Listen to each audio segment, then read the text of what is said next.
반갑습니다. 김정무의 작가생활 이야기 벌써 14번째 시간입니다.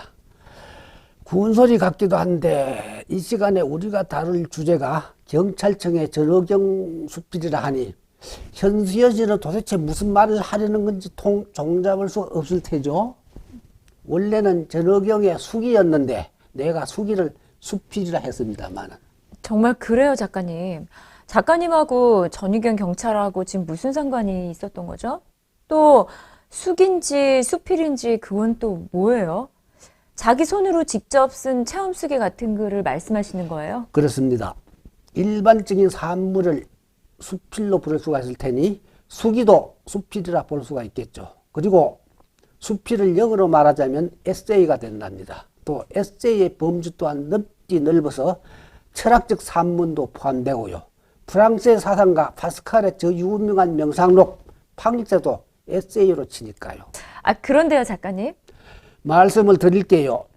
2021년 11월에 입대한 의무경찰이 마지막 기수가 되어서 2023년 5월에 그들이 전역을 하게 되면 의무경찰 제도가 아예 사라지고 만다는 소식을 들었습니다. 전투경찰 제도는 2013년 9월에 3211기가 마지막 기수가 되어서 42년 만에 폐지된 바가 있고요. 그러니까 1967년 9월에 대간첩작전과 치안유지를 목적으로 삼아 대통령령으로 창설된 전투경찰과 1982년 12월에 전투경찰에서 분리된 의무경찰 제도 등이 역사의 대항길로 사라지게 되었다는 거예요.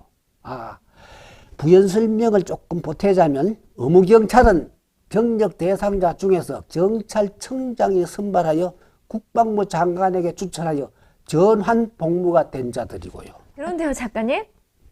네. 전의경이 완전히 없어진다는 소식을 듣게 되면서 무척이나 애틋한 기억들이 떠올라 나로서는 어렵게나마 말문을 열지 않을 수가 없게 되었답니다. 그렇다고 그들과 내가 동거동락을 한 적이 있다든가 몸으로 부닥치며 무슨 추억 만들기를 한 적도 없었습니다. 그야말로 어쩌다 보니 그들이 쓴 수필 100여 편을 내가 읽어보게 되었어 그들과 일종의 정신적인 교감을 하게 되었던 거예요. 현수연 씨도 감동적인 글을 읽고 눈물을 흘린 적이 있었을 테고 그리야말로 찔찔댄 마음에 표현한 사실 또한 잘 아실 테죠. 네. 감동이 될 만큼 좋은 글은 정말 못 잊을 것 같아요. 2009년 1월이었어요. 대한민국 경찰청이 주관하여 전어경 생활 수기를 모집했는데 그때 내가 응모된 원고 48편을 다 읽어보며 심사를 하게 되었답니다. 경찰청에서 사단법인 한국문인협회로 심사위원을 추천해 달라는 공문을 띄웠는데 문인협회에서 나를 추천했었나 봐요. 솔직히 말하면 그때까지도 나는 전어경에 대해 아는 것이 별로 없었습니다. 시위 현장에서 시위대와 대치하는 전투경찰들의 딱한 모습들만 오가며 보았을 뿐 그들의 일상생활이 어떻게 영위되는 건지 전혀 몰랐답니다. 그들을 상대할 기회조차 없었고요. 그러니까 항상 느끼는 일이지만 말하기와 글쓰기를 아울러 하는 말이 되겠습니다만 인간의 언어 생활이라는 게 실로 미묘하기가 이럴 데 없었습니다. 무슨 말이냐 하면 똑같은 주제나 일정한 소재를 앞에 두고 서술하거나 묘사한 글이나 말에서도 천냥지 차가 나게 하는 말씀이에요. 다시 말해 아무라도 무슨 글을 쓸 수야 있겠지만 누구나 작가적 감성으로 독자들과 진한 감동을 공유할 수 있는 글을 쓸 수는 없다는 뜻이 될 거예요. 이쯤에서 2009년 1월에 내가 써서 경찰청에 넘겨준 종합심사평을 현수연 씨가 한번 읽어봐 봐요. 네, 작가님. 생활수기는 생활수기다워야 한다.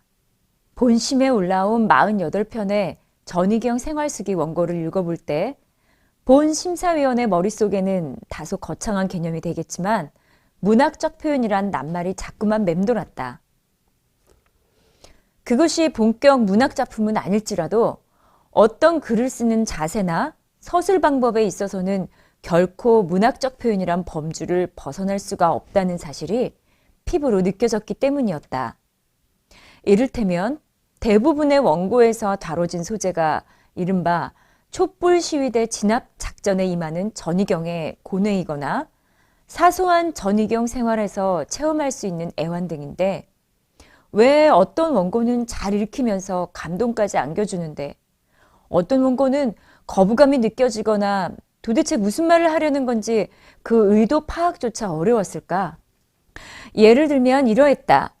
필자가 내 주장만이 마치 진실이나 진리인 양 서술하고 보면 독자들은 거부감을 느끼게 되고 무엇을 자꾸만 강변하려 들면 독자들은 지겨움을 느끼게 되고 필자의 느낌이나 고뇌를 너무 현학적으로 표현하려 해도 독자들은 싫어하게 된다. 그러니까 문학적 표현이란 말은 다시 객관적 묘사나 서술이란 말로 바꿀 수가 있겠는데 객관적 표현이나 서술이란 말은 다시 필자가 딱히 표현하려는 내용과 일정한 거리감을 유지해야 한다는 뜻이 되기도 한다. 글이란 객관적 표현이 되어야만 독자들에게 어떤 판단이나 감동의 폭을 제공할 수가 있는 것이다. 다시 말하면 그것이 비록 나의 체험일지라도 글로 표현될 때는 반드시 객관적인 묘사나 서술이어야 한다는 뜻이다. 잠깐만요. 그때 나는 글을 읽는 재미와 함께 가슴 저미는 감동과 여러 가지 생각을 안겨준 작품으로 5편을 수상작으로 뽑아주었습니다. 최우수 작품의 제명은 그해 여름이었는데 필자는 촛불 시위라는 그 절박한 현장에서의 체험 등을 극히 담담한 필지로 서술했음에도 불구하고 독자들은 그 글의 행간에서 필자의 분노나 젊은이로서의 고뇌 등을 충분히 유추하고 공감할 수 있는 여지를 남겨주었습니다. 너희도 제대하면 우리처럼 시위하게 될 거야. 너희가 생각이 있으면 병역 거부를 하고 우리랑 같이 집회에 참가하라 하는 식의 시위대 구호 앞에서 필자는 누구의 말이 정답인지는 모르겠다는 서술을 했더군요. 이 시대 대한민국 전역의 고뇌를 이보다 정확히 서술할 수 있는 말이 무엇이겠는가 하는 생각을 던져주었습니다. 다음, 아들에게 붙이는 편지는 전어경 일병으로 근무하는 아들에게 편지 형식으로 서술한 어머니의 애절한 마음의 표현이 글의 전체 내용인데 이 글은 대한민국의 한 어머니로서 대한민국의 모든 전어경에게 보내는 모성의 표현으로 확대가 되고 충분히 성화되어 있어 실로 놀라운 필지가 아닐 수 없다는 생각을 안겨주었습니다. 다음, 비오는 날은 전희경이 비를 맞으며 근무하는데 어떤 남자아이 하나가 우산을 받쳐 주었다는 에피소드를 중심으로 필자가 스스로 깨우쳐가는 과정을 서술한 내용이었는데 아주 진솔한 표현이 독자에게 충분한 공감을 안겨주었습니다.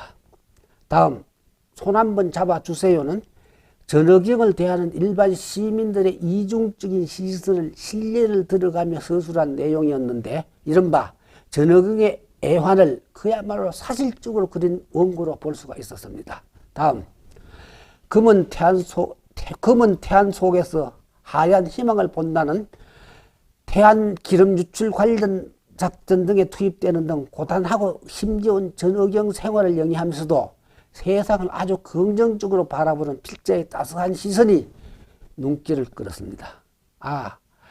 여기서 잠깐이 되겠는데 나의 브로그에 이와 같은 14평을 올렸더니 어느 정경님이 다음과 같은 반문을 올렸더군요. 숙이야말로 지극히 조간적이고 개인적인 시각으로 써야 하는 것 아닌가요? 객관적인 글만이 독자들에게 감동을 준다는 것 자체가 하나의 편견이고 수기에 대한 일상적 견해로 도매금 하는 것 아닌지 모르겠습니다. 그래서 내가 다음과 같은 답글을 올렸습니다. 제 얘기를 오해하신 것 같습니다. 사실 심사평은 지면이 한정되어 있어 자세한 서술을 할 수가 없죠. 제가 말하는 객관이란 나의 주관이나 가치관 또는 주장일지라도 객관성을 띄워야 한다는 뜻인데 다시 말하면 누구나가 수긍하고 인정할 수 있는 보편성을 띄워야 한다는 뜻입니다. 부연하자면 처음 글을 쓰는 사람들은 누가 뭐래도 내가 쓴 글이 최고라는 식으로 자만하기가 쉬운데 작가가 자기 글에 빠진다는 것은 독선일 수가 있다는 말도 됩니다. 작가님은 아까 전희경 수필을 100편이나 읽었다고 하셨는데요. 그랬죠. 나는 다음에 2010년 2월에도 대한민국 경찰청이 주관하여 응모된 원고 총 13편의 전희경 생활수기 심사를 맡게 되었습니다. 나로서는 확인할 길이 없었지만 원고를 쓰고 응모한 사람들 모두가 작년에 내가 쓴 심사평을 읽었고 그 영향을 받았는지 글의 수준이 획 달라져 있었습니다. 현수연 씨가 다시 한번 종합심사평을 읽어주시겠어요? 네, 작가님. 우열을 가리기가 어려웠다. 올해에는 총 53편의 전희경 생활수기를 읽게 되었다. 작년에 읽어본 원고들과 비교해 볼 때 우선 그 수준이 한결 평준화되었다는 느낌을 받았다. 이를테면 작년에는 좋은 원고와 수준 이하의 원고들이 마구 뒤섞여 있었는데 올해에는 예심을 그친 탓인지 하위 10여 편을 제외한 원고들은 소재 채택에 있어서나 주제 표출 또는 표현력의 구사 등이 거의 엇비슷하기만 했다. 그런 까닭에 원고들을 좀 더 꼼꼼히 살펴보지 않을 수가 없었는데 예를 들면 문장력이 정확한가, 탈자를 바로잡을 만큼 정성을 기울였는가, 원고를 집필하면서 필자가 개념을 제대로 파악한 낱말들을 구사했는가 등의 주의를 집중해 보았던 것이다. 특히 문장의 시제 선택에 유의를 못해 과거형이 마땅함에도 현재형으로 서술한 경우가 많았는가 하면 경어조의 어미로 서술을 시작했다가 뒤에는 평상어로 어미를 바꾸어 버린 원고도 눈에 띄었다. 처음에는 전희경으로서의 자긍심 고취 및 정서 함양, 전희경에 대한 대국민 이미지 개선의 기여라는 목적 의식하에서 개최된 이번 공모전에서는 다음과 같은 5편을 포상 대상으로 선정하기로 했다. 포상 작품에 대한 심사평은 작가님이 읽으실 거죠? 이번에는 현수인 씨가 마저 읽어줘요. 그럼 그렇게 할게요. 대상, 대한민국 의무경찰로 산다는 것. 회고조로 의무경찰로서의 생활을 서술하면서 필자 나름대로 의미부여를 하려 들었는데 간결하면서도 진솔한 문장력이 흡입력을 지녔다고 보았다. 최우수, 사랑하는 우리 아들 영수에게, 의경이 된 아들에게 어머니가 보낸 편지 형식의 글인데 군대 생활을 하고 있는 아들을 둔 대한민국 어머니의 보편적인 심리가 잘 반영되어 있어 호감이 갔다. 우수작 3편, 첫 번째, 하늘이 주신 축복. 의경 생활을 하면서 크리스마스 이브에 장애우를 도와준 일로 하여금 새로운 삶의 보람을 발견했다는 에피소드를 담담하게 묘사한 글이었다. 사소한 일상에서 긍정적인 의미를 발견하는 일이야말로 참된 생활의 지혜라는 느낌을 주었다. 두 번째, 나의 소중한 일시정지. 2년간의 전투경찰 복무기간을 인생의 공백기로 인식하려 들었다가 실제로 생활을 해보니 스스로 지난 날을 반성하게 되었을 뿐 아니라 미래의 청사진도 그릴 수 있는 소중한 기회임을 깨닫게 되었다는 내용으로 누구나 공감할 수 있는 사실적인 묘사가 좋았다. 세 번째, 고마워했습니다. 정신적 방황을 일삼던 대학생이 전경이 되고 이른바 방과 후 가해봉사를 하게 되면서 장차 교사가 되리란 꿈을 되찾게 되어 학생들에게 고마움을 느낀다는 내용을 실감나게 묘사했다. 애청자 여러분, 어떤 말이나 글이 상대방의 마음을 움직일 수가 있다고 생각하십니까? 한평생 작품 활동을 해본 제 경험에 의하자면 숨김이 없는 아주 진솔함만 표현한 글이 최상일 것 같았습니다.